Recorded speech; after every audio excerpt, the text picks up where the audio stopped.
বিদায় হয়ে গেছে। এ বৃদ্ধ বাবাজি আর কতদিন বেঁচে থাকবেন?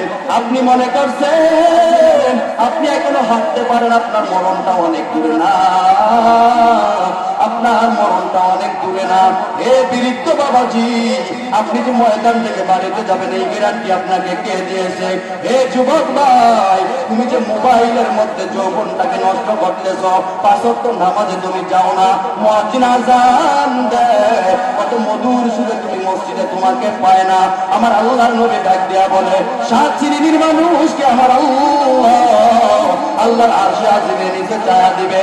তার মধ্যে যে যুবক যৌবনকালে আমার আল্লাহর ইবাদত করবে, আমার আল্লাহ ডেকে ডেকে ওই মানুষগুলাকে, ওই যুবকদেরকে আমার আল্লাহ আরশে আজিমের নিচে ছায়া দান করবে। এ যুবক, তোমার মতো তো রাকিবুল ইসলাম দুনিয়া থেকে চলে গেছে, তোমরা কি দেখো না কত সন্তান প্রবাসে যায়, প্রবাস থেকে বাড়িতে ফিরে আর আসতে পারে না। আরো কয়েকদিন আগে প্রবাসে এক সন্তান